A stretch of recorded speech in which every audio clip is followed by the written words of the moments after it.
A long time ago in a country very, very far away lived a man. Not just any ordinary man. The people of the town below called this man a hermit. Not just any hermit, he was a dirty and lazy hermit. And he was okay with that. He was okay that people called him that, because that was what he was. He didn't care about how often he took a bath. He didn't care about how often he washed his clothes. He didn't even care about how dirty his house was. And even more, he didn't like being with people. He couldn't care less that the town down below was where the king himself lived. And he only went into town every now and then when he needed food, and he'd cut a load of wood and get that sold and get what he needed to where he only ate the bare minimum.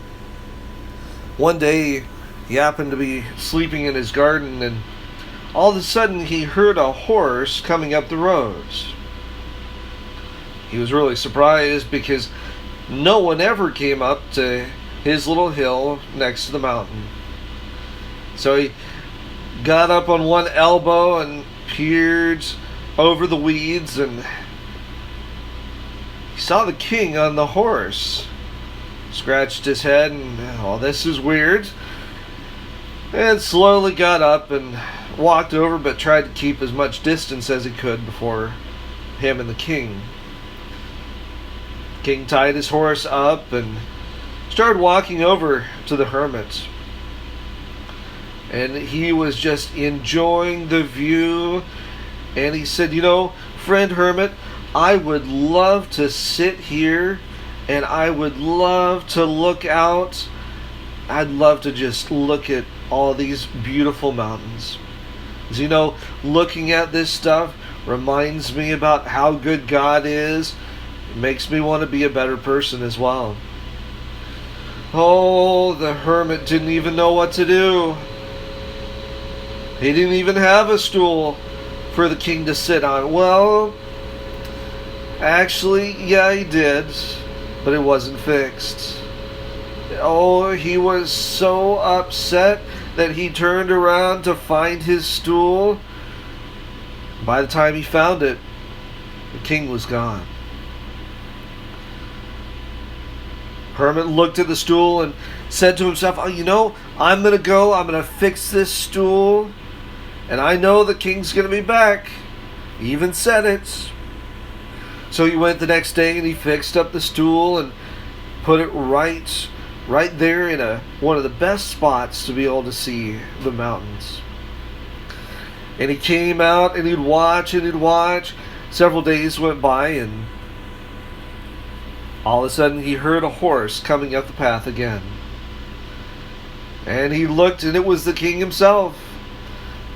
King tied up his horse in the same place and came over, and he sat down on the stool, and he talked with the hermit for several hours. And he said, friend hermit, I just love looking out at these mountains and just remembering how good God is and how this makes me want to be a better person. But right now I am so thirsty. I would love a drink of cool water. Oh, the hermit didn't know what to do. He ran into his house looking for his bucket and his cup, and realizing both were extremely dirty. He grabbed them, and by the time he went outside, the king was gone. But he knew the king promised yet again that he was going to be back, and he was going to make sure that he was ready this time. So he went down to the spring, and the spring wasn't as good as it used to be. A lot of weeds and other things had grown up. So he went and he cleaned out the spring and cleaned out his bucket, cleaned out his cup, put a very nice new table right there by the stool, and he would go down to the spring every single day to get fresh water. Just waiting just maybe it was going to be that day that the king actually came. Several days went by, and then he heard a horse coming up the path again. And he ran to the edge of his hill, and he saw that it was the king himself. Hermit was very excited as the king tied off his horse, came and sat down on the stool looking out at the mountains, drank some very cool, good water, and just enjoyed being able to relax for a little bit there. He said, "You know, my friend Hermit, it is so amazing to see what God does, how He's created everything, how He wants us to be better people. And oh, thank you so much. That water was so good. But you know, I'm actually a bit hungry. Do you have something that I could have to eat?" Oh, the hermit didn't even know what to say or what to do. He went inside with his head hung low and realized that all he had was a few pieces of bread that was a bit moldy and a few grapes. So he didn't really eat much. And he looked and he looked and he looked and he looked, and he had nothing else, and he was so disappointed. And when he went out, he realized the king wasn't there. But he knew the king would be back because he promised. So what he decided to do is he went inside and he got his axe and he went to the woods and he started chopping woods. He said, "You know, tomorrow morning I'm going to take this down to the town and I'm going to sell it so that I can get what I need to buy stuff for the king."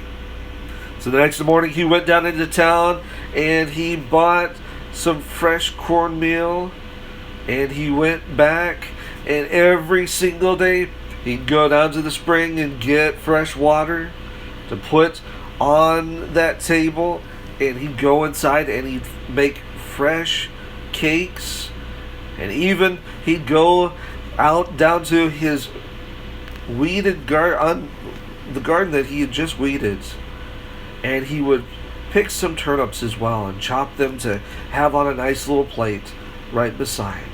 Do this every single day, watching maybe, just maybe, the king would come.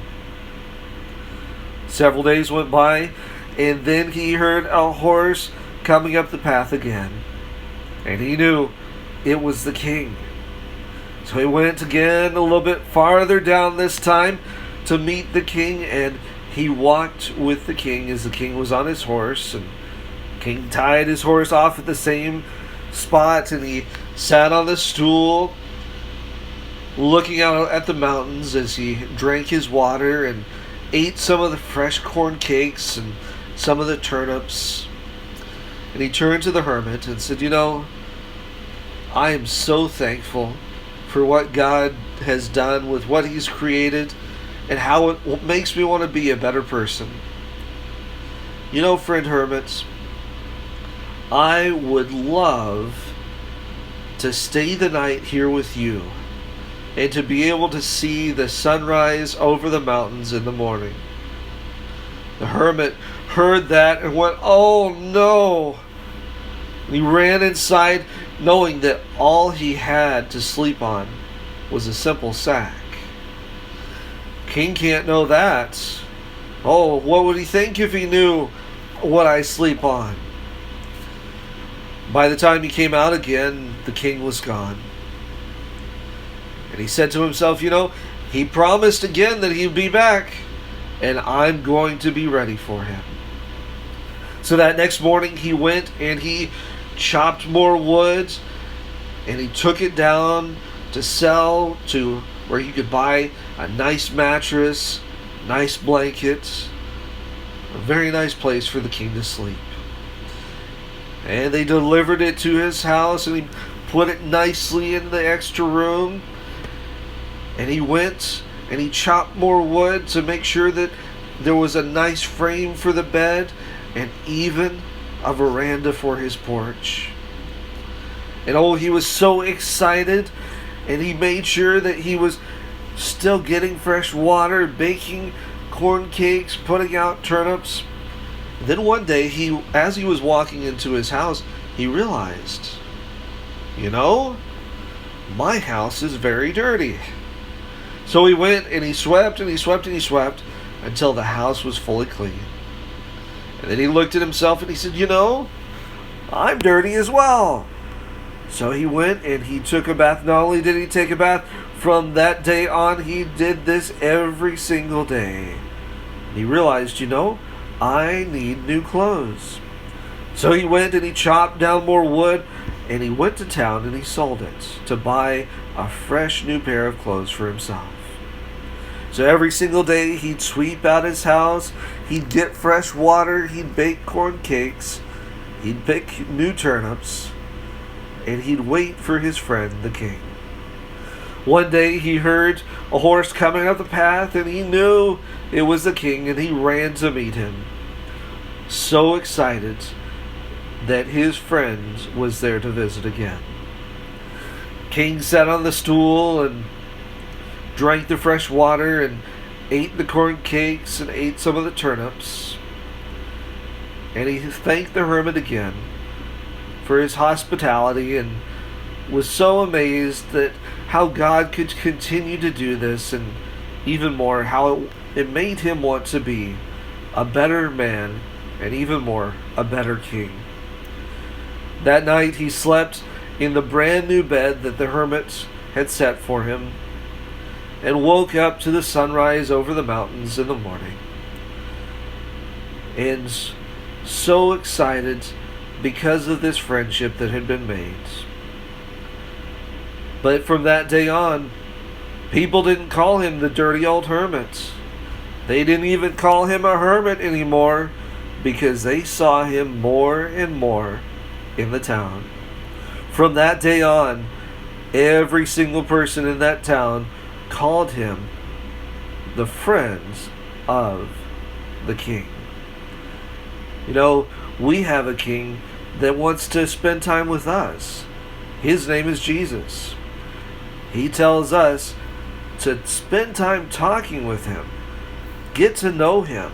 That way, as people see us, they won't just see us as regular people that may want to never be with people, but they'll know that we are friends of Jesus, and even more, that we want to be friends of theirs as well.